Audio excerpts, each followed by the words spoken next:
सौभाग्य अपन सभी को प्राप्त हुआ है।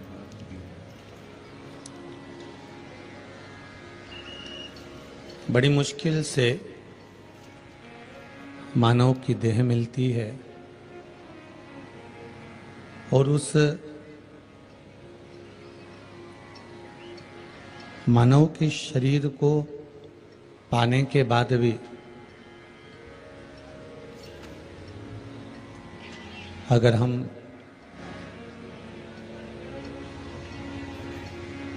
भगवान की अविरल भक्ति को प्राप्त नहीं कर पाते हैं या भगवान की अविरल भक्ति तक नहीं पहुंच पाते हैं, तो फिर इस मनुष्य देह को पाने का कोई लक्ष्य ही नहीं, फिर कोई मतलब ही नहीं।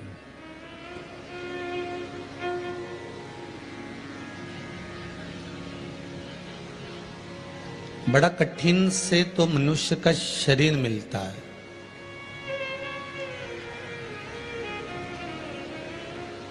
बड़ी मुश्किल से तो मानव की देह मिलती है।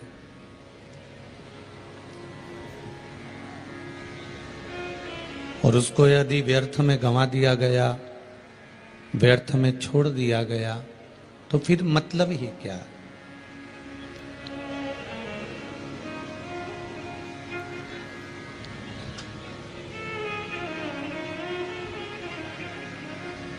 बड़ी मुश्किल से नर तन मिला है, ये गंवाने के काबिल नहीं है। ध्यान हरि का हृदय से न भूलो, ये भुलाने के काबिल नहीं है। बहुत मुश्किल से मनुष्य की देह मिलती है, मानव का शरीर मिलता है, और यदि बड़ी मुश्किल से ये मनुष्य की देह या मानव का शरीर प्राप्त हुआ है, तो इसको व्यर्थ ना गंवाया जाए।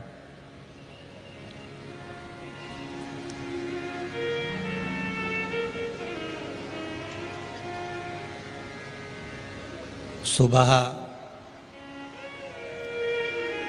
7 बजे से 6 बजे से 8 बजे से आप लोग जगह संभाल संभाल कर बैठे हो। सुबह सुबह से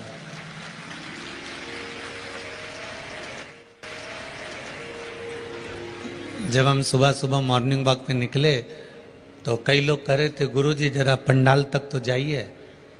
अभी से लोग बैठ गए। अब सवेरे 5:30 बजे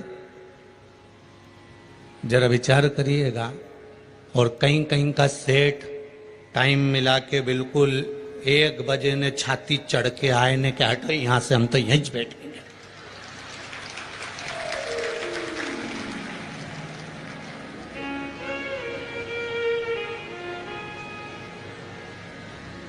इसलिए रतलाम के पास में सांवरिया सेठ है कि सेठों में सेठ और बाकी के जितने सेठ सब डुप्लीकेट।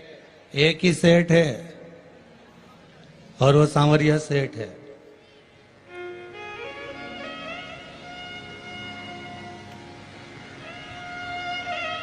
वो तो जबरदस्ती का इनका नाम सेठ जी धर दिया।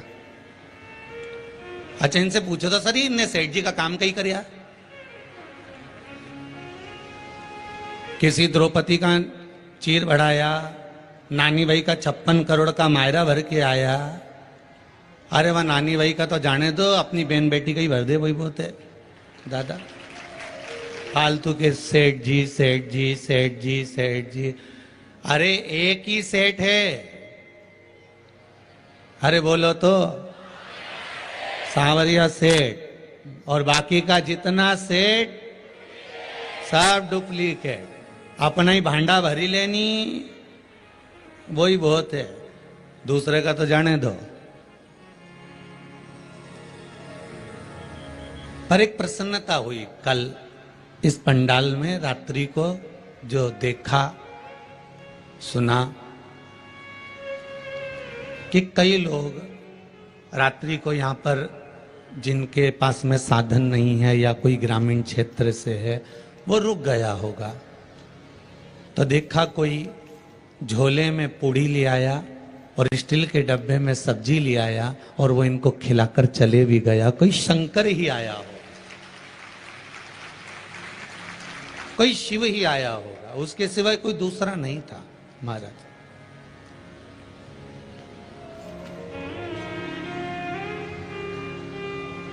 शंकर के सिवा कोई दूसरा हो भी नहीं सकता। रिटर्न बड़ा थोड़ा, शिव के सिवा कोई दूसरा हो भी नहीं सकता, क्योंकि जिसके हृदय चित्त में विश्वास। अब बताओ, ये जिसने तुमको डब्बा में लाकर खिलाया, ये सेठ है कि वो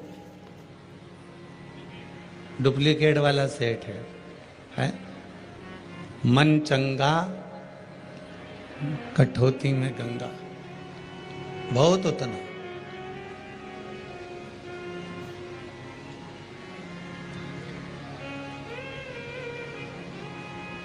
कुछ नहीं हो तुम्हारे पास में,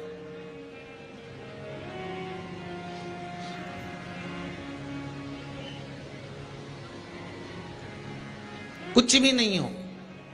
एक पत्र में किसी ने लिखा है, देखो,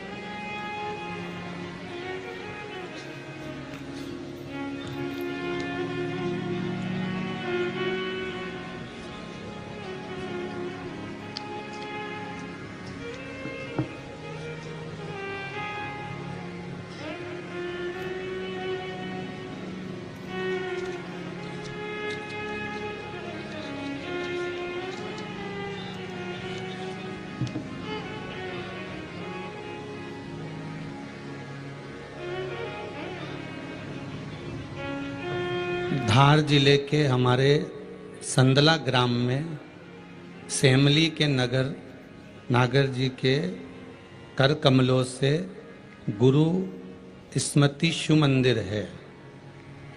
उस मंदिर में गुरुदेव पहले लोग नहीं आते थे, अब पूजन पाठ ध्यान भजन होता है, निरंतर होता है और इतनी भीड़ हो रही है कि जिसका वर्णन नहीं। गुरुदेव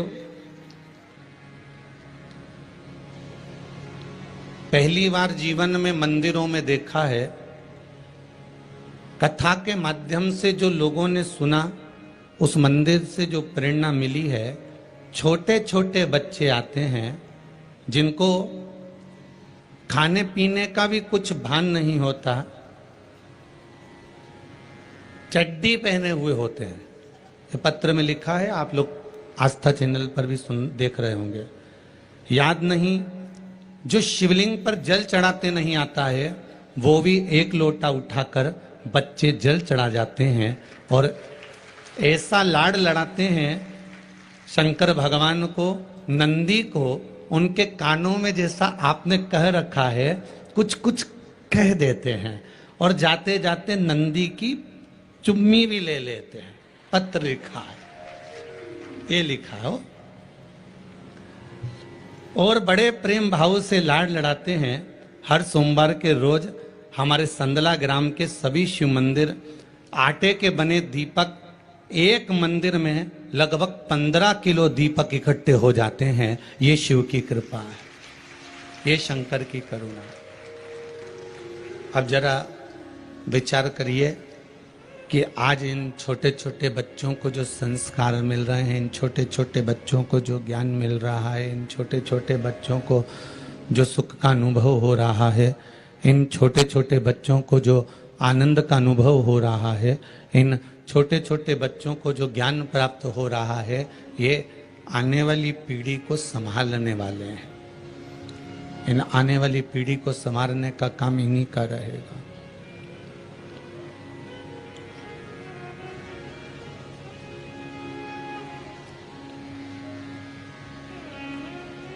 आने वाली जो पीढ़ी है वो इन्हीं के सुपुर्द है। कुछ मत रखो आप अपने पास में, हम ये भी नहीं कहते कि आप भगवान शंकर को बहुत सारी दौलत देना या धन देना या संपदा देना या बहुत सारा वैभव देना। हम तो इतना कहते हैं शंकर जी को अपना दिल दे देना, बस उतना बहुत काफी है, बहुत है उतना।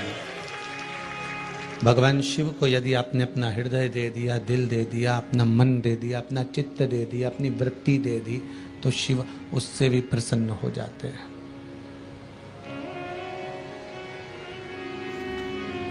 बहुत सारा उसको धन दौलत से कोई मतलब नहीं है, उसको बहुत सारी संपदा से कोई मतलब नहीं, उसको बहुत सारे वैभव से कोई मतलब नहीं।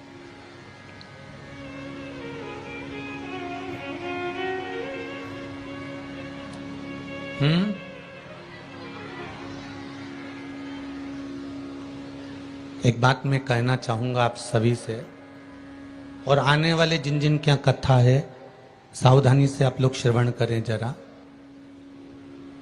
सवेरे 5:30 बजे से आप लोग इंतजार करते हैं मात्र कथा का, चैनल के माध्यम से करोड़ों लोग इंतजार करते हैं मात्र कथा का। अगर उनको इन माइकों के द्वारा अगर कथा सही नहीं मिले तो हमारा कथा वाचना बेकार है, वाचना बेकार है। करोड़ों लोग केवल इंतजार कथा का करते हैं और बैठे रहते हैं। किसके पास फुर्सत है साहब? आपके पास टाइम है क्या? इतनी दूर दूर 2-2 किलोमीटर तक धूप में चलचलाती आते हो। बाकी के लोग तो ठीक है गाड़ी में चढ़ के आ जाते हैं, हम भी गाड़ी में यहाँ तक पहुंच जाते, पर आपका तो चलचलाती धूप में 2 किलोमीटर तक पैदल चलकर यहाँ तक पहुंचना और बैठना और कथा ना मिले तो उसके लिए हमको भी बड़ा दुख होता है। इसलिए यजमान परिवारों को भी बार बार कहा जाता है कि जो साउंड चल रहा है उसको आमंत्रित कर लें, उससे बात कर लें, उसको बिठा लें। पर थोड़ा सा लोभ लालच जहां नजर आता है ना, वहां सब कार्य ऐसा ही गड़बड़ हो जाता है। हम पहले भी बोले हैं और आगे भी जिनकी कथा है, सेमली हरचन वालों भी सुन लो, महाराष्ट्र वाले भी सुन लो और गुजरात वालों भी सुन लो। करोड़ों लोग इंतजार करते हैं मात्र कथा श्रवण करने का, और जितनी जगह है पूरे वर्ष भर में वो भी ध्यान लगाकर सुन लीजिए जरा।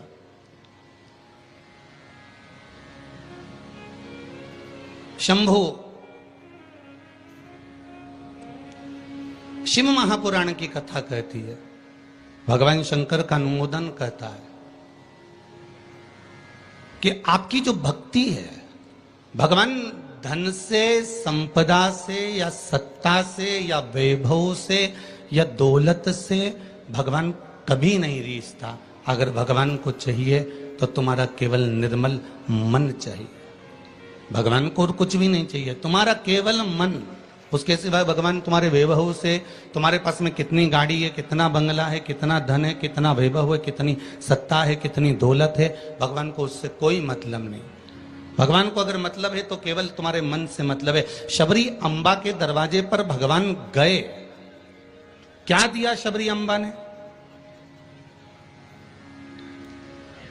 भगवान को क्या प्रदान करा शबरी अम्बा ने? केवल एक झूठे बेर, और झूठे बेर के सिवा भगवान कुछ ले भी नहीं रहा है। अब तुम शंकर जी को क्या देते हो? अगर शबरी अम्बा ने भगवान राम को झूठा बेर दिया है तो आपने कौन सा अच्छी चीज दी थी भगवान को? जल दिया वो मछली का झूठा था, दूध दिया वो बछड़े का झूठा था, फूल दिया वो भौरे का झूठा था, मिठाई बना कर दी वो चींटी की झूठी थी। तुमने दिया क्या? और ये मनुष्य का शरीर दिया भगवान के चरणों में, ये भी तो झूठा है। फोन पे तो तुरंत कह देता है माता तारे बिना एक बिना नहीं रहूं, एक मिनट नहीं रहूं, तेरी तो मुझे बहुत याद आए। और भगवान के पास जाए कि तुम्हारे बिना मेरा कोई नहीं है। भगवान के रेंदे रे झूठेला। भगवान भी कहते काहे को झूठ बोले? अभी फोन पे बोल रहा था मेरे को थारी याद आ रही, तेरे बिना एक मिनट नहीं रह सकता, तू तो हमारे हृदय में बसी ने, तू तो हमारा चित्त वृत्ति में बसी। और मंदिर पहुंचा ने अगरबत्ती लगाते लगाते बोला तन मन धन सब कुछ तेरा। भगवान के आ गया भेरू झूठेला। भगवान सोचा काय आया।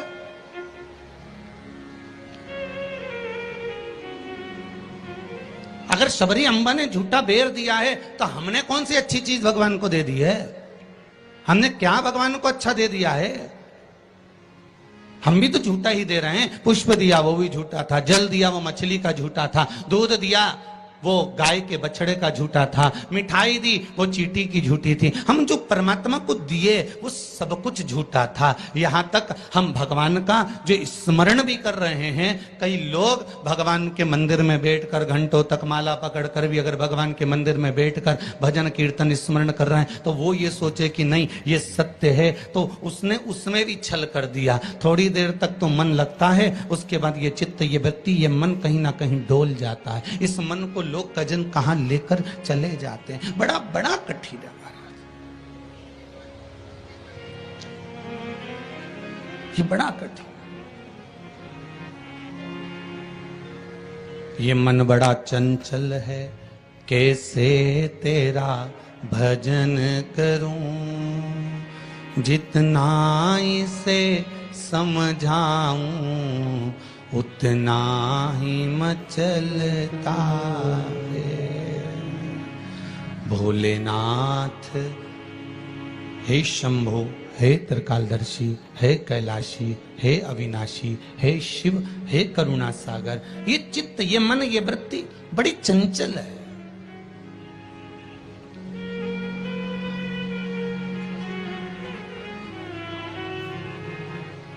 अगर ये मन, ये चित्त, ये वृत्ति थोड़ी भी परमात्मा में लग गई तो जीवन की सार्थकता हो गई।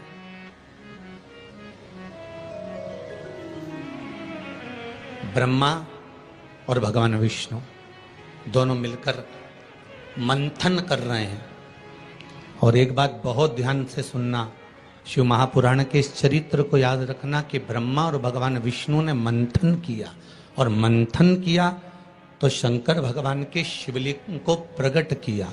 आपसे भी निवेदन है, जब दोनों पति पत्नी, भाई भाई, घर के बुजुर्ग, माता पिता, घर के बच्चे जब एक साथ कहीं बैठे हुए हों तो शिव महापुराण की कथा कहती है आप भी शिव महापुराण का थोड़ा सा मंथन करो। उस मंथन से जो प्रकट होगा वो तुम्हारे घर का आनंद करा देगा। शिव पुराण का मंथन।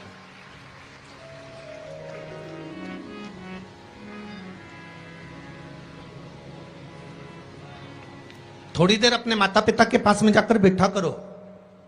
थोड़ी देर जब घर से जाते हो तो अपने घर में जो मंदिर है, अपने घर में जो देवालय है, अपने घर में जो शिव जी हैं, अपने घर में जो राम जी हैं, अपने घर में जो ठाकुर जी हैं, अपने घर में जो कृष्ण हैं, अपने घर में जो देवता विराजमान हैं, आप उनके पास जाकर बैठकर फिर अपने गंतव्य की ओर अपने कार्य के लिए जाइए। और शाम को जब आओ तो पत्नी और बच्चों से, परिवार से बाद में मिलो।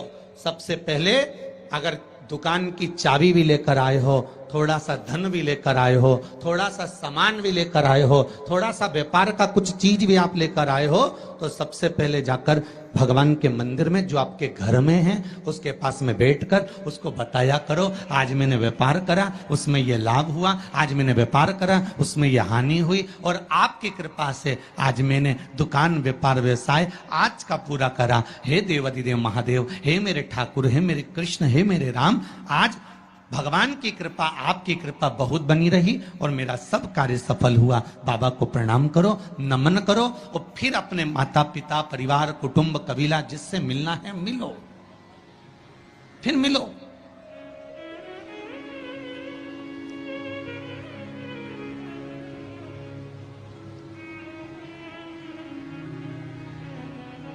आज किसी ने एक प्रश्न किया था सुबह, गुरुदेव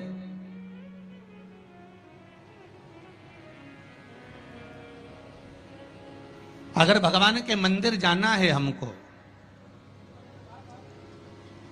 और शरीर में अगर कष्ट है, शरीर में अगर रोग है, शरीर में अगर बीमारी है, शरीर में अगर दुख है, शरीर में अगर कष्ट है, तो क्या नहाना जरूरी है?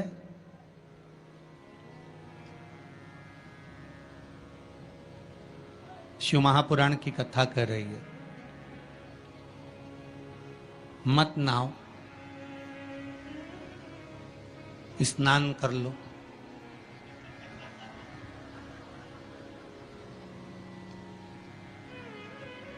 मत नहाओ, स्नान कर लो। नहाने में और स्नान में जमीन और आसमान का अंतर है। बाथरूम में गए, साबुन लगाया, शैम्पू लगाया, और ये सब लगाने के बाद में तुमने जो तुम्हारे ऊपर पानी उंडेला, इसको नहाना कहते हैं। ठीक है?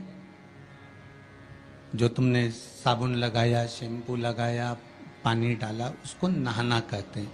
और मंदिर में गए, अर्थात आप बाथरूम में ना जाकर भी सवेरे से उठे और उसकी भक्ति में लीन होकर दिल से उसको याद कर कर, और मान लो मुंह धोकर भी भगवान के दरवाजे तक पहुंच गए, तो उसको स्नान कहा जाता है। कर लिया ना? बहुत।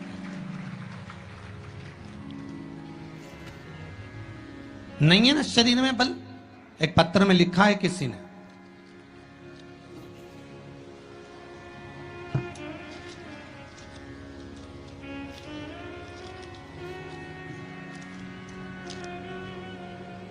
मैं बदनावर धार के पास बालोदा में रहती हूं।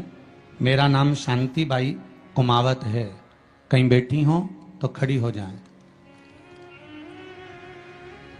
आप ही हैं? दोनों हाथ हिला दो एक बार। मेरा नाम शांतिबाई कुमावत है। गुरुदेव, आज मैं अपने पैरों पर खड़ी हूं और घूम रही हूं, ये शिव की ही कृपा है, शंकर की कृपा है। मैं कैंसर से पीड़ित हूं। बहुत सारे अस्पतालों में मेरा इलाज हुआ है। ऐसा कोई हॉस्पिटल गुजरात का, राजस्थान का और महाराष्ट्र का नहीं जहां पर मेरा इलाज नहीं हुआ। रह रह कर कैंसर उपज रहा था, परेशान हो गई थी गुरुदेव। तब बाबा की कृपा से डॉक्टर ने कह दिया, अब तुम्हारे शरीर में और ऑपरेशन का दम नहीं बचा, इसलिए अब तुम भगवान के ही सहारे जियो। और डॉक्टर ने अगले ऑपरेशन करने से मना कर दिया। मैं घर आ गई, शिव महापुराण की कथा सुनी, और गुरुदेव अब मैंने भी विचार कर लिया कि ये शरीर मैंने शंकर को दे दिया। और गुरुदेव, एक बेलपत्री शिव जी पे चढ़ी हुई अपनी पोती से, बेटों से बुलवाती, और उस बेलपत्री को जल के साथ खाना चालू कर दिया। 2 कदम भी नहीं चल पाती थी क्योंकि कैंसर के ऑपरेशन इतने हुए थे। गुरुदेव, आज मैं इस पंडाल में बैठकर कथा सुन रही हूं, ये शिव की ही कृपा है, ये शंकर की करुणा। एक बात बहुत सुंदर आपने लिखा है शांतिबाई जी, माता जी, कि गुरुदेव जांच भी कराई, अब डॉक्टर बोल रहा है तुम तो ठीक होती चली जा रही हो, ऑपरेशन की भी जरूरत नहीं है। अब बाबा की यह कृपा हुई है, ये करुणा है। बैठो मां, बैठो। हर हर महादेव। ये शिव की कृपा है, ये शंकर की करुणा, ये शंकर की उदारता है, ये शंकर की दया है, ये शिव करुणा है। अकाल मृत्यु वो मरे जो काम करे, चंडाल का काल उसका क्या बिगाड़े, जो भक्त हो महाकाल का। शंकर की आराधना करने वाला, शिव का स्मरण करने वाला, शिव भक्ति में डूबने वाला, शंकर का अनुमोदन करने वाला कभी भी भटकता नहीं है। शिव उसको मार्ग तक पहुंचा ही देता है, पहुंचाएगा।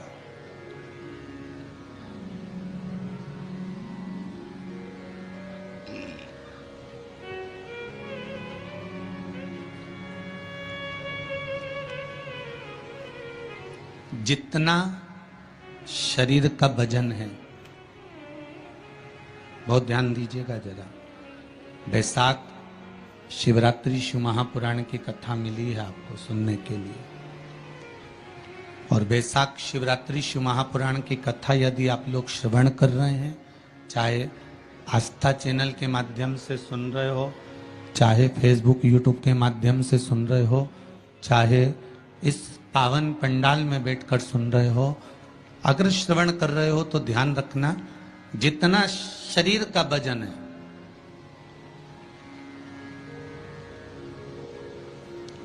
70 kilo, 25 kilo, 20 kilo, 15 kilo, 50 kilo, उतना ही किलो के हिसाब से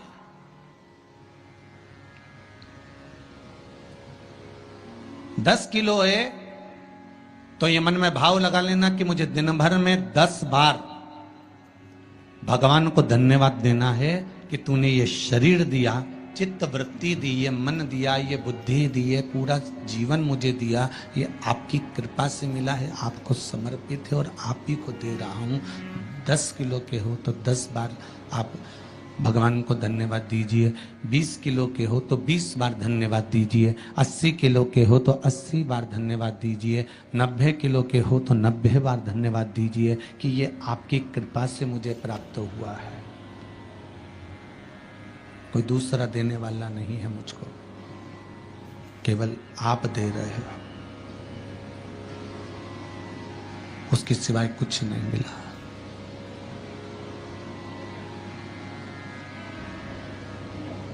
बड़ी मुश्किल से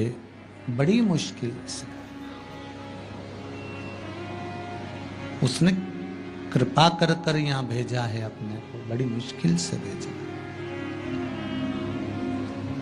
शंभो शरणे पड़ी मांगू घड़ी रे घड़ी, दुख काटो दया करी ने दर्शन।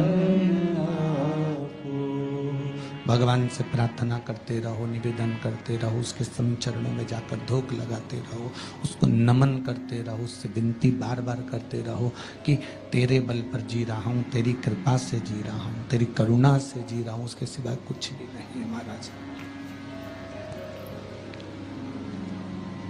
भगवान विष्णु और भगवान ब्रह्मा ने मंथन किया और भगवान विष्णु और भगवान ब्रह्मा जब मंथन करे तो उस मंथन में शिवलिंग प्रकट हुआ।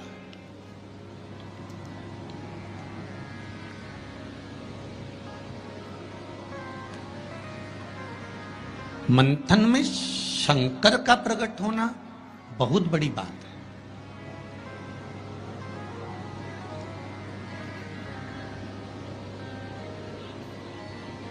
जैसे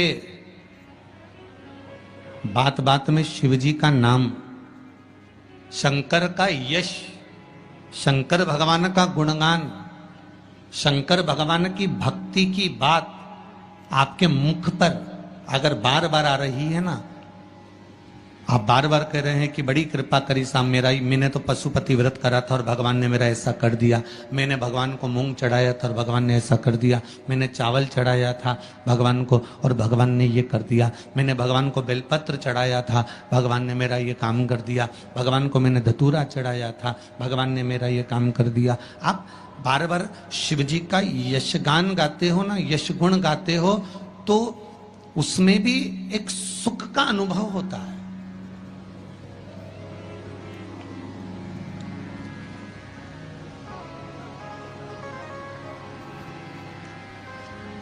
आपके यश गुण गाने में भी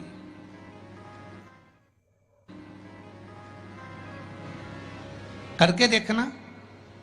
सास से निवेदन है, बहू की बड़ाई करके देखो, बहू का यश गुण गाकर देखो। कितनी भी बुरी बहू हो, कितना भी अपशब्द कहती हो, कितना भी ताना देती हो, कितनी भी गाली देती हो, कितना भी आड़ा टेढ़ा बोलती हो, भले तुम्हें संभालती हो ना संभालती हो, तुम्हारा सम्मान करती हो ना करती हो, तुम्हारा आदर करती हो ना करती हो, उसके बाद भी तुम 4 लोगों से अपनी बहू की बड़ाई कर कर देखना। खूब बड़ाई करना उसकी, खूब यश गुण गाना उसका। भले वो गाली दे, अपशब्द के ताना दे, कुछ भी बोले, पर तुम यश गुण गाओ उसका, खूब गाओ और खूब दिल से यश गुण गाओ उसका। 1 महीना इंतजार करना यश गुण गाते गाते। दूसरे महीने में जिस बहू का तुमने यश गुण गाया है, ये शिव महापुराण की कथा कहती है, वो भी सिर पर पल्लू लेकर तुम्हारे को धोख लगाने आएगी जरूर, ये पक्का। आप अपने भीतर कुछ अच्छा तो लाओ।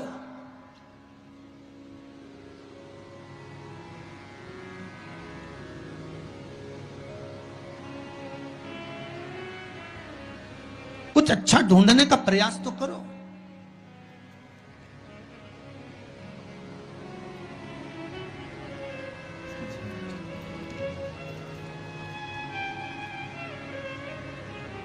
आज कोई कह रहा था गुरुजी पूरे भारत में पूरे जगह पर देखा जाए तो आज दुनिया के लोग ये भगवान के नाम से क्यों इतना चिढ़ने लगे।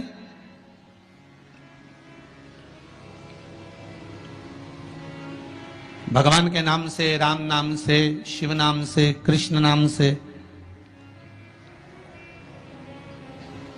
ये दूसरे लोग आखिर चिढ़ते क्यों। तो हमने कहा सीधी सीधी बात है कि रामचरितमानस में भी वर्णन आया कि जब जब रामचरितमानस में जब जब राम जी की सेना के लोग जय जय श्री राम चिल्लाते थे, तब तब जितने राक्षस थे वो सब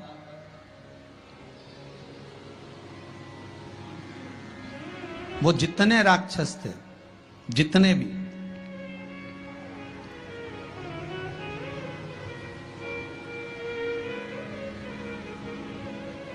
राम सेना के दल के लोग जब जब श्री राम चिल्लाते थे, जितने भी राक्षस थे वो सब भिनक जाते थे, सब भिनकते थे, सब गुस्सा करते थे, सब क्रोध करते थे। जब उस समय पर भगवान के नाम से राक्षस भिनक जाते थे, तो आज के समय के राक्षस भी तो जय जय श्री राम करने पे भिनकेंगे कि नहीं भिनकेंगे। जरा विचार तो करो।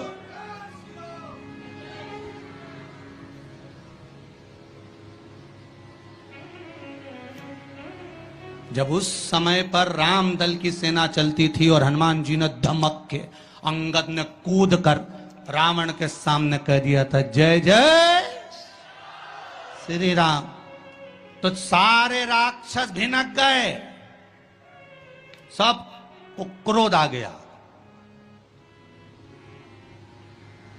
सबको गुस्सा। तो जब त्रेता में ये हाल था राक्षसों का राम नाम से, तो फिर तो ये तो कलयुग है।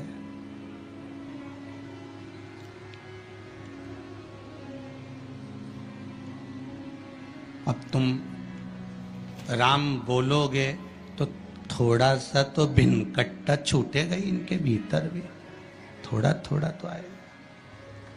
पर आग लगे बस्ती में,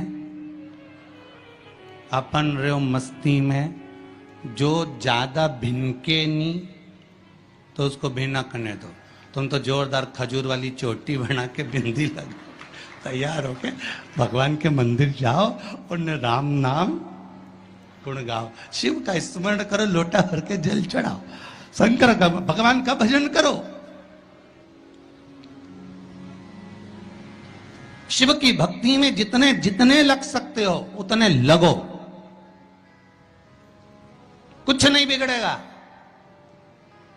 एक लोटा पानी जो भगवान शंकर को समर्पित करता है, मरने के बाद तुम्हारी औलाद तुम्हारा किसी पवित्र नदी में तर्पण करे ना करे, तुम्हारा शिव को दिया हुआ जल तुम्हारे खाते में पहुंच जाता।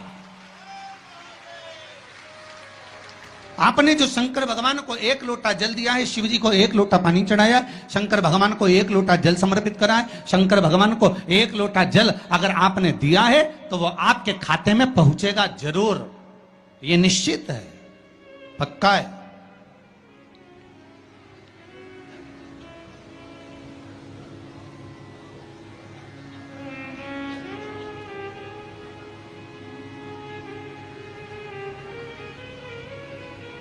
और शिव भक्ति के अनुसार, शंकर भगवान के अनुमोदन के अनुसार,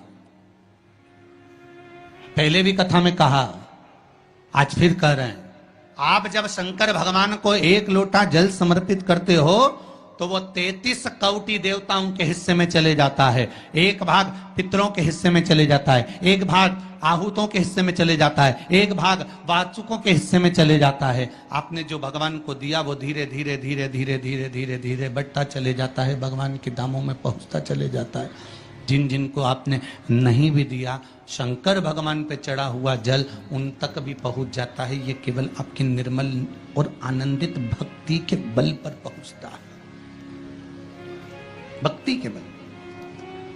भगवान ब्रह्मा और भगवान विष्णु ने जो मंथन किया, उस मंथन में जो शिवलिंग निकला और ब्रह्मा जी के मुख से निकल गया कि ये शिवलिंग जो निकला है इसके चरण कहाँ हैं, इसका शीश कहाँ है, जरा पता करा जाए। और ब्रह्मा स्वयं भगवान शंकर का सिर देखने के लिए जा रहे हैं और भगवान विष्णु मृत्यु लोक में नीचे तलातल में, रसातल में, पताल में भगवान शंकर का चरण ढूंढने के लिए जा रहे हैं, भगवान शिव का चरण।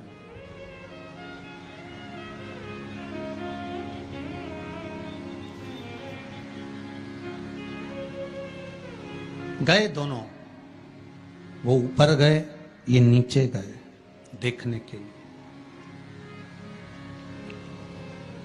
कई लोग शिव महापुराण की कथा, स्मरण, भजन, कीर्तन सुनने के लिए नहीं जाते हैं। मंदिर में कई लोग भगवान शंकर पर जल चढ़ाने नहीं जाते हैं। कई लोग ये देखने के लिए जाते हैं कि कौन आया कौन नहीं आया, किसने सुना और किसने ना सुना, किसने धारण करा किसने ना करा, किसने ना करा।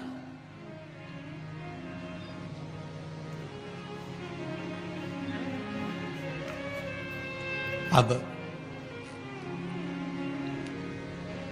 ब्रह्मदेव ऊपर गए, इतने ऊपर पहुंच गए, इतने ऊपर पहुंच गए, इतने ऊपर पहुंच गए कि उनके भीतर अभिमत्ता, अहंकार थोड़ा थोड़ा समाहित होने लगा और उन्होंने केतकी के पुष्प को तोड़ लिया और केतकी के पुष्प से कहा कि तुम नीचे चलो मेरे साथ में, भगवान विष्णु के सामने चलकर कह देना कि मुझे भगवान शंकर का शीश मिल गया।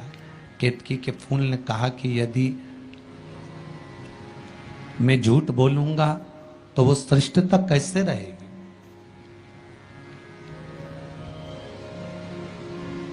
मेरे झूठ बोलने की श्रेष्ठता कैसे होगी,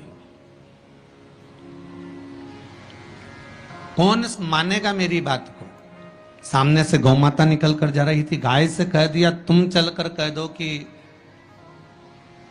तुम चलकर कहो कि भगवान ब्रह्मदेव को भगवान शिव का शीश मिल गया। गाय कहती है मैं क्यों झूठ बोलूं। उसको भी थोड़ा सा लोभ दिया गया और केतकी के पुष्प को भी थोड़ा सा लोभ दिया गया। दोनों को थोड़ा थोड़ा लोभ प्रदान करा। और शिव पुराण कथा कहती है कि जब व्यक्ति के जीवन में थोड़ा सा लोभ उपज जाता है, थोड़ा सा लालच आ जाता है, तो फिर जीवन का किया हुआ सारा कर्म उसका बेकार हो जाता है। और वही हुआ है। केतकी के पुष्प के मन में ये लोभ जाग गया कि मैं ब्रह्मा जी के द्वारा सिंचित हो जाऊंगा, आनंदित हो जाऊंगा। और गाय के मन में ये लोभ जाग गया कि ब्रह्मा जी कह रहे हैं कि सबसे पहली रोटी आपको प्रदान कर दूंगा, तो ये लोभ ही तो जागा। कोई भी चीज करो,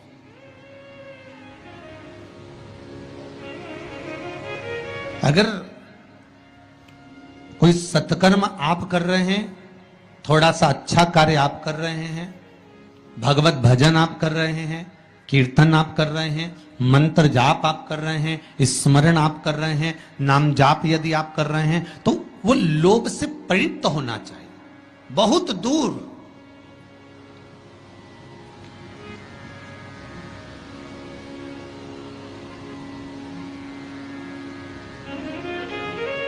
आपके भीतर वो उपजे ना।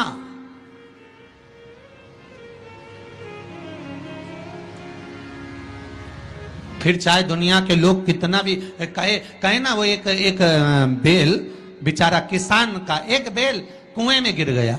अब कुएं में गिर गया तो किसान का बेल जब कुएं में गिरा तो ये देखा कि कुएं में से बेल को निकालना है। खूब मेहनत करी किसान ने बेल को निकालने की, पर वो बेल निकल नहीं रहा था। बहुत बहुत बहुत बहुत मेहनत करने के बाद भी वो बेल नहीं निकला। बहुत अथक प्रयास करा गया पर बेल नहीं निकला। तब किसान ने फिर कहीं मशीन वाले से कहा होगा कि इस बेल को निकालना है। मशीन वाले ने कहा 25,000 रुपये लग जाएंगे, 20,000 रुपये लग जाएंगे। तो उसने सोचा 20,000 25,000 लग जाएगा तो इससे अच्छा है कि इसको पड़े ही रहने दो। बेल किसी काम का तो था नहीं, बूढ़ा हो गया था। अगर बेल बूढ़ा हो गया है तो इसी कुएं में पड़े रहने दो, मर जाएगा। इसी कुआं भी सूख गया है, इसमें कोई दिक्कत वाली बात नहीं, अपन कचरा पटकते जाएंगे, बेल को वहीं की वहीं दबा देंगे। गांव के लोगों से कह दिया मेरा बेल कुएं में गिर गया है और ये बूढ़ा हो गया था। एक काम करो, तुम्हारे गांव का जितना भी कचरा है ना, घर वाले वो सब लाकर इसमें डालते हैं ना, बेल मर जाएगा, धीरे धीरे उस पे मिट्टी डल जाएगी। गांव के लोगों ने कचरा लाकर डालना चालू करा। जैसे जैसे बेल के पास में कचरा पटकना प्रारंभ करा, बेल भी समझदार था। इधर कचरा पटकते तो इधर पांव रखकर खड़ा हो जाता, इधर पटकते तो इधर पांव रखकर खड़ा हो जाता। धीरे धीरे पूरा कुआं भराते चले गया और बेर कचरे पर पांव रखते रखते रखते रखते रखते रखते बाहर आ गया।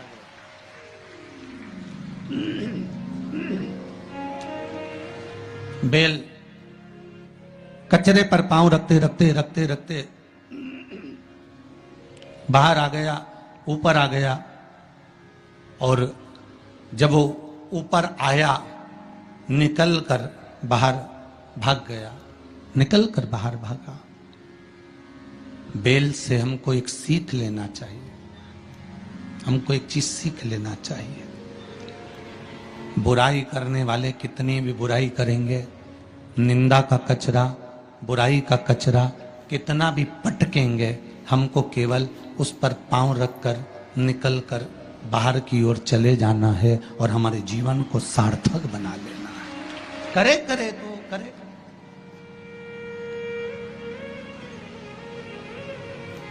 अब शब्द कहने वाला कहता रहे, ताने देने वाला देता रहे, गाली देने वाला देता रहे। अपनी शिव भक्ति, अपना स्मरण, शंकर का अनुमोदन होता रहे, बस इसका ध्यान रखना। बैसाख के महीने में 9वीं तिथि को माता जानकी का प्रागट्य हुआ है पृथ्वी से।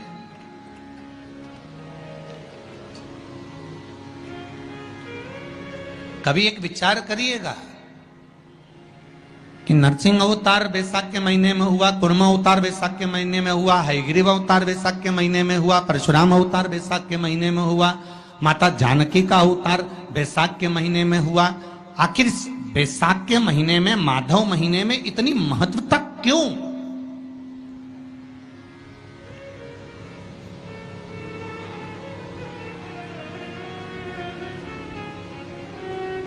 बैसाख के महीने में पड़ने वाली एकादशी, चतुर्थी, प्रदोष,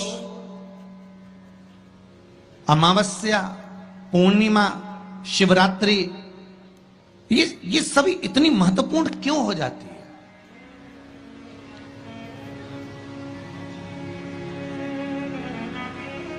इसकी महत्वता इतनी प्रबल क्यों हो जाती है? किस लिए? क्योंकि बैसाख का जो महीना पड़ता है, सूर्य की संपूर्ण तपन, सूर्य देव अपने पूर्ण तेज के साथ में, पूर्ण तेज के साथ में मृत्यु लोक के निवासियों पर, चाहे जलचर हो, थलचर हो, वायुचर हो, चाहे जो जीव हैं, उस पर जब किरण फेंकते हैं तो संसार का जो मनुष्य है उस पर जब ताप पड़ता है तो ताप पड़ने के कारण उसके मुख से भगवान का नाम निकल ही जाता है, स्मरण नाम निकल ही जाता है। जब उसके मुख से भगवान का नाम निकलता है तो वो भगवान की शरणागति खुद ग्रहण कर लेता है स्वयं।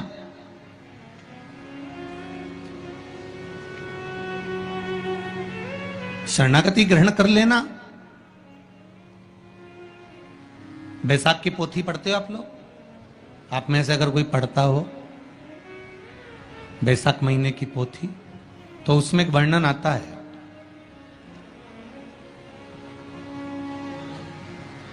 गीता प्रेस गोरखपुर के कल्याण अंक में भी आप ये पावन बैसाख चरित्र श्रवण कर सकते हैं।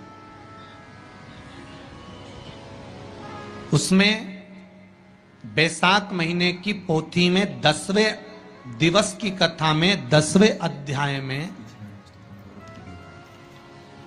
एक व्याध और शंख मुनि का चरित्र आता है।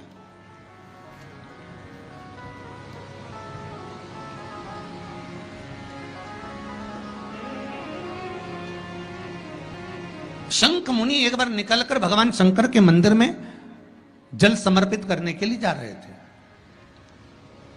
और शिव मंदिर की ओर जाते बीच मार्ग में चलते और वो शंख मुनि जब शिव के मंदिर में पहुंचे, शंकर भगवान के मंदिर में जाकर उन्हें दर्शन किया,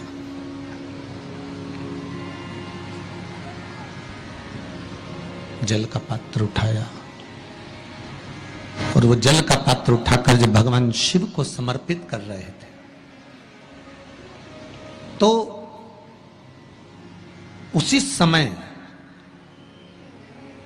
जल का पात्र उठाकर जब शंकर भगवान को समर्पित करा गया और शंख मुनि निकलकर जब बाहर आ रहे थे, आते आते शंख मुनि के मन में एक भाव उत्पन्न हो गया कि जब हम भगवान शिव को कुछ वस्तु समर्पित करते हैं तो उसका फल, उसका पुण्य फल हमें कितने समय में प्राप्त होता है। ये शंख मुनि के मन में एक विचार जागृत हो गया, शंख मुनि के मन में एक भाव जागृत हो गया।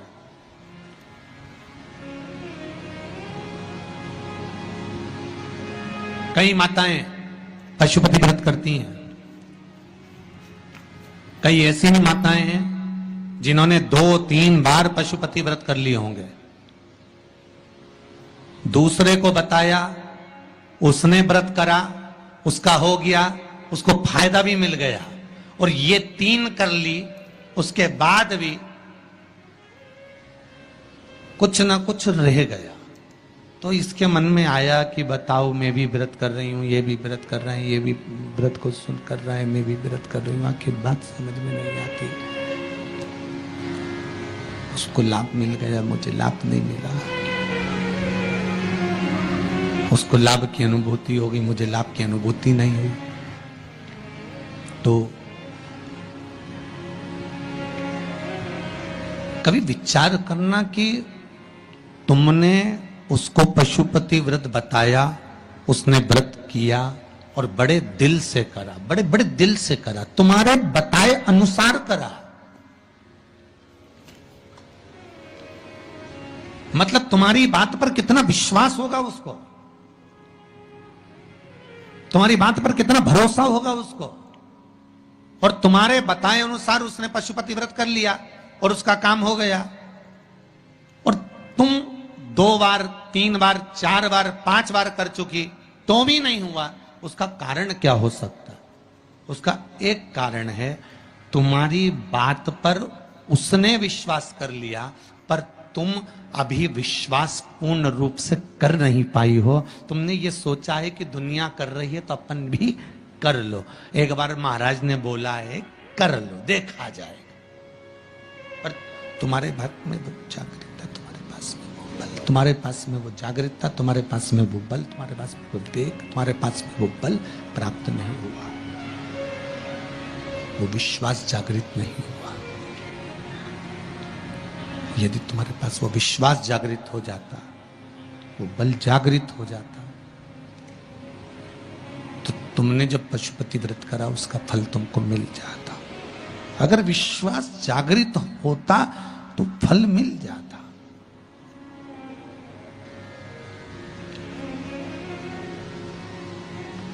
विश्वास जागृत होने पर फल की अनुभूति है। किस किस के घर में तुलसी का पौधा है? सबके यहां है, रख लो।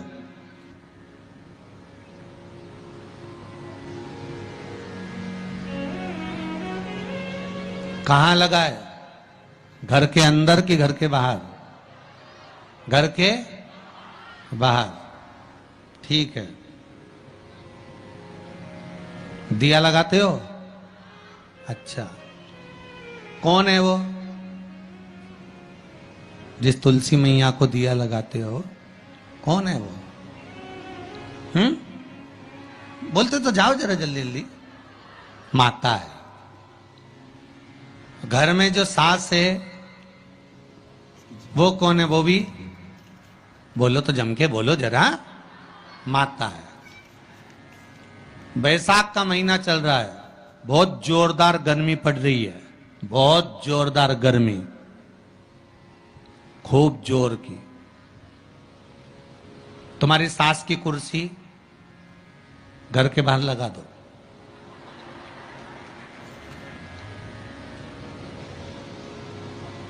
कितने घंटे बैठ सकती है वो? बोलो जरा, जम के बोलते जाओ। यहां विश्वास की कथा चल रही है, भाव और श्रद्धा की कथा चल रही है। कितने घंटे बैठेगी वो? अरे 1 घंटा भी जाने दो रिजी जी हो।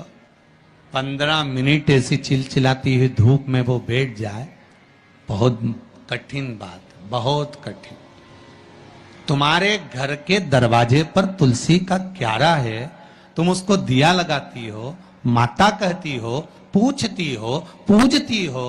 तुमने तुलसा महारानी से कहा, मां बैसाख की गर्मी पड़ रही है, तेरे को गर्मी लग रही होगी, चल थोड़ी देर में तुझे अपने कक्ष में लेकर चलती हूं, थोड़ी छांव में रख देती हूं, तेरे ऊपर एक छत्र लगा देती हूं, थोड़ा सा एक ब्लाउज का टुकड़ा पड़ा हुआ है, पीस पड़ा हुआ है, उसको मैं तेरे ऊपर डाल देती हूं, जिससे तुझे गर्मी कम लगेगी। कभी विचार किया? पिनाया है सबने? ए झूठे लियो। पाटीदार जी गाड़ी लगाओ जरा, सबका घर चला। देख के तो आए कित्तों के घर में पिनाया है? अरे देखा देखी में काम बिगड़ जाता है। एक बार कक्षा 8वीं का पेपर था, बच्चों के लिए एग्जाम में लिखने को आ गया, दिल्ली की सबसे बड़ी मीनार का नाम लिखो। आगे वाले ने लिख दिया दिल्ली में कुतुब मीनार है, पीछे वाले ने आगे वाले का देखकर लिख दिया दिल्ली में कुतिया बीमार है। जितने बैठे हैं उसमें से 50, 100, 200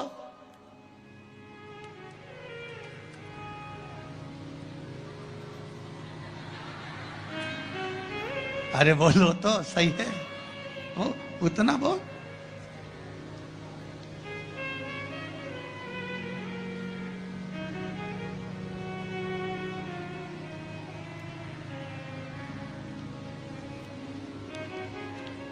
ये तो आपकी चित्तवृत्ति में आपको थोड़ा सा वो कहते हैं ना, एक पत्नी अपने पति के पांव छूती है, एक पत्नी अपने पति को प्रणाम करती है, और बाकी की जितनियों से पूछा गया क्या सब पांव छूती है? हाँ, तुरंत तैयार।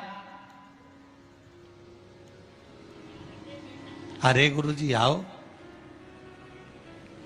ये तो उसी में कहा लोग है ना, वो एक आप लोग गाते हैं ना, वो देवी जी की आरती, माता पिता का है इस जग में बड़ा ही सुंदर नाता, उसी में का हाल है, पति पत्नी का है इस जग में बड़ा ही सुंदर नाता, बैठी बैठी पत्नी खाती, पति कमा कमा मर जाता।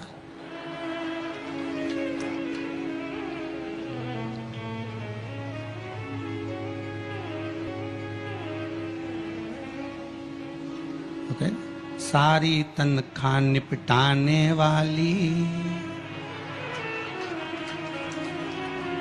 बच्चों के नाम पर आइसक्रीम खुद खा जाने वाली। विचार करे सुख का। हम सोचे कि एक उठाया सब ले, हाँ हमने भी डाल रखा है। अरे थोड़ा सा दिल में, हृदय में, चित्त में, मन में भाव लेकर आ जा, बस थोड़ा सा भी लाए ना, उतने में तो कल्याण हो गया। जैसे पत्र में किसी ने लिखा कि बच्चे शिव मंदिर में जाते हैं, नंदी महाराज के कानों में कुछ कहते हैं, उसको कहना नहीं आता, तो उत्तरी भाषा से, दिल से, हृदय से, चित्त से, मन से जो कहा, भगवान ने उसको स्वीकार कर लिया। आप कहे तो है ना दिल से। शिव मंदिर में जाना, एक लोटा पानी चढ़ाना, शंकर को यदि एक चावल का दाना चढ़ाया, एक मूंग का दाना चढ़ाया, एक फूल की पत्ती को भी समर्पित करा, तो शिव ने उसको स्वीकार करा। शंकर भगवान पर एक बेलपत्र चढ़ाई, शिव ने उसको स्वीकार करा। अब देव तो शंकर को,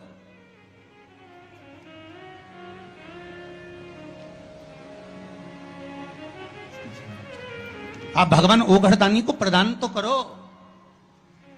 शंकर भगवान पर चढ़ी हुई एक बेलपत्री का मोल तत्व संसार का मनुष्य जिस दिन समझ गया, उस दिन उसको डॉक्टर के पास जाने की जरूरत ही नहीं पड़ेगी। केवल एक बेलपत्र का अगर उसने शंकर भगवान पर चढ़ी हुई एक बेलपत्र के मोल तत्व को अगर वो समझ गया, तो भगवान शंकर की भक्ति को अगर वो समझ गया, महामृत्युंजय मंत्र को अगर समझ गया, श्री शिवाय नमस्तुभ्यम मंत्र को समझ गया, पंचाक्षर मंत्र नमः शिवाय को समझ गया, षडाक्षर मंत्र ओम नमः शिवाय को अगर वो समझ गया, तो उसको फिर डॉक्टर के पास जाने की जरूरत नहीं पड़ेगी। उसकी भक्ति का बल इतना बढ़ जाएगा, श्रद्धा का बल इतना बढ़ जाएगा कि उसको कहीं जाना ही नहीं पड़ेगा।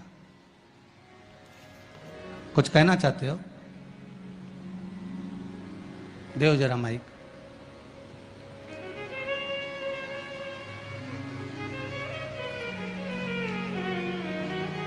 कॉर्डलेस दिया संजय।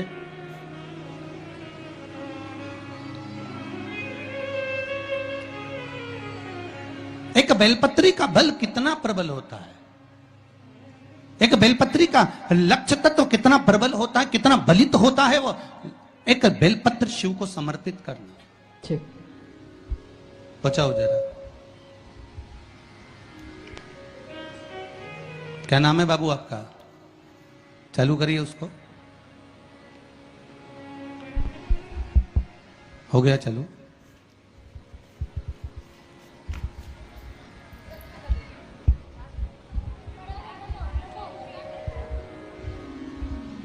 श्री शिवाय नमस्तुभ्यम। श्री शिवाय नमस्तुभ्यम गुरुजी। कहाँ से हैं बाबू आप? मैं बिहार के रहने वाला हूँ, जमुई जिला के, लेकिन मैं जॉब करता हूँ मुंबई में। मुंबई में जॉब करते हैं। भोलेनाथ की असीम कृपा हुई है बाबा मुझ पर। मैं 1 साल से शिव महापुराण की कथा सुनता था, और पहले मेरी माँ सुनती थी, तो 2-4 बार मुझे सुनने के लिए बोली, तो मैं उनकी बात पे ध्यान नहीं दिया। मैं सोचा, मैं अपने मोबाइल पे कुछ वीडियो वगैरह गेम वगैरह खेलते रहता था, मैं ध्यान नहीं दिया। जब उन्होंने बहुत मुझे रिक्वेस्ट किया, तो मैं सुना, तो मुझे एक ही शिव महापुराण की कथा में 3 घंटे की चर्चा में मैं बस आधे घंटे की सुना, तो मुझे ऐसा भोलेनाथ की रस चढ़ी कि अभी तक वो चढ़ती गई, और ऐसे चढ़ी कि मैं जब भी देखता हूँ मोबाइल में अपने, तो शिव महापुराण की कथा भी सुनता। दिन रात शिव महापुराण, इतना मैं हो गया, डूब गया कि रात को भी मैं ईयरफोन लगा के मैं सुनते रहूं। अब मेरी माँ देखे सुने तो बोले, अरे तुम तो पागल हो गया। मैं बोले, भोलेनाथ की भक्ति में मैं पागल हो ही गया। जब मैं भोलेनाथ से मैं बोला कि भोलेनाथ, जब आप मुझे शिव महापुराण की कथा सुनने का मौका दिया है, तो एक बार मुझे कथा में पहुंचा दीजिए। लेकिन एक बार आपने उज्जैन में होने वाली थी शिव महापुराण की कथा, वो लॉकडाउन की वजह से कैंसिल हो गई, और उस शिव महापुराण की कथा में मैं आने वाला था। लेकिन उस दिन से मैं सोचा कि जब कथा होता था, अच्छा इस कथा चला गया, अगले कथा में मैं पहुंचूंगा, लेकिन मैं पहुंच नहीं पाता था।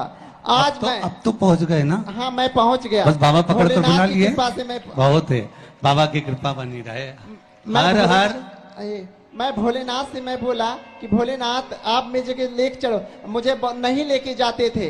अब मैं आज नहीं, मैं शनिवार कल ही मैं शिव महापुराण की कथा में पहुंचने वाला था। अब पहले भोलेनाथ से बोल दिया, भोलेनाथ हरिद्वार में कथा होने वाली है। अब मैंने आपको बोल के थक गया है, अब मैं कुछ नहीं बोलूंगा आपको। अब जो जवाब मेरा करने का है मैं सुना देता हूँ, आपको जो अमल करने का करने का। मैं भोलेनाथ को बोला, भोलेनाथ मेरी इच्छा है, मेरी शनिवार से रायसेन में कथा होने वाली है, रतलाम में कथा होने वाली है। मेरी आपसे विनती है कि अगर मैं शिव महापुराण की कथा में नहीं जाऊंगा और नहीं पहुंचाएंगे आप, तो आज दिन के बाद आपकी ना कथा सुनेंगे ना तो हम आपकी चौखट पे पैर रखेंगे। अब तुम पहुंच